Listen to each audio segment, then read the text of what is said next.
product we use as bedding and mulch with the hogs and chickens. A lot of the waste pecans, we have a group of hogs that we feed, pecans to. So this is the pecan shelling building? Yep, we do the cracking and shelling and processing.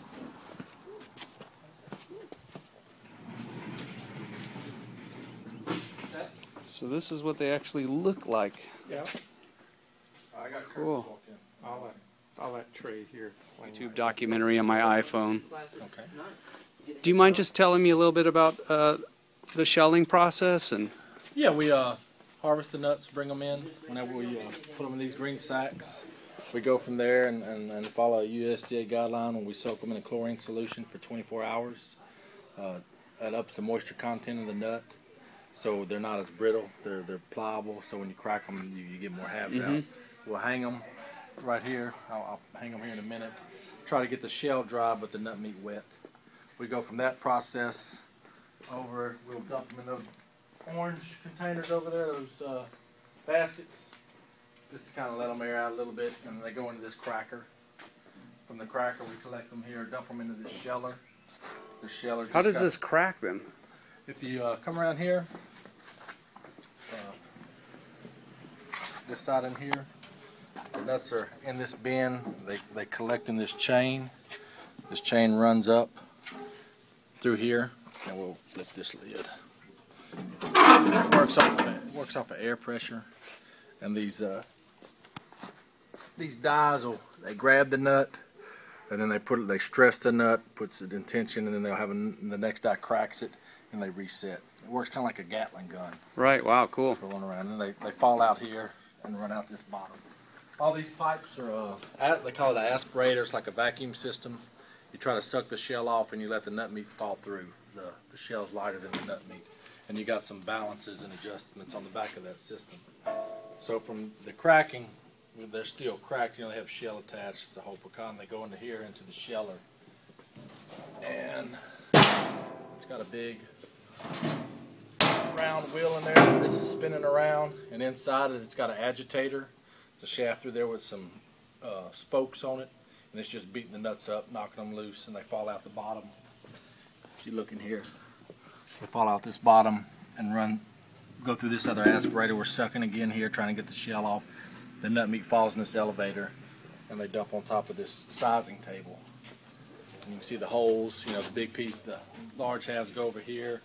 We'll collect the smaller halves and large pieces in the second one, large pieces, and then small pieces, and kind of a dust or real light product in here. And we're aspirating off of those. It goes from there, we collect it, and we'll run it through this Shell-X machine.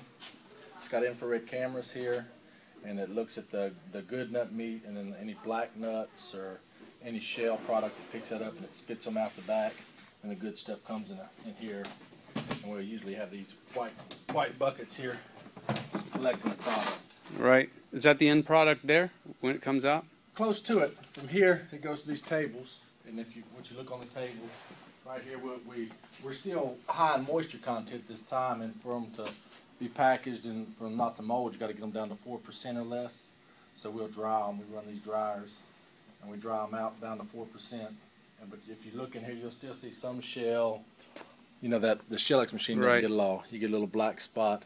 So from here, we collect them in these drums, and then give it to these ladies. Hello. From here, they put them in these hoppers, run them down the table, and they hand pick through them.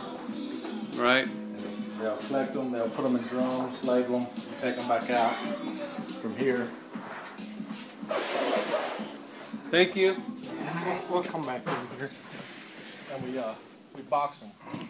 Put them in these 30-pound containers in these. You see here's one that needs to be finished being filled. We'll weigh them out and box them in 30-pound boxes. Tape them up, and we'll ship this off. Wow. That was like a good Steadicam, not really a good Steadicam shot, but a good continuous how to see the life of a pecan become a product that can go in someone's stomach. We try to get I guess our goal is to get 75% halves, and that's the point of soaking it. It's critical. That's something you get more money for the halves, so the more halves you break out, the better off you are. And they're using that as a mulch in their, I think in their garden section. Okay. In between the rows. And then the small stuff over here, if you look at it, the shell and these small pieces weigh about the same. Aspirator can't separate that out, so they're just taking it and using it as chicken feed. Oh, that's smart. Pretty good thing. And then the big stuff, anything that hits the floor and all that, this kind of trash, they have some hogs they're feeding it to. Well, thank you. Can you tell me a little bit about your famous pecan pie that I'm going to include in my online magazine at the end of the week? Family, they love this pie. Every time they come home for our annual meeting, I have to make this pecan pie for them. So it's one of their specialties, the pecan pie here. And how did you learn? Did you come up with it yourself, or did my mom? I used to watch my mom really, and it's more or less her recipe and mine's put together. So. Wow, great. Thanks for giving me the secret.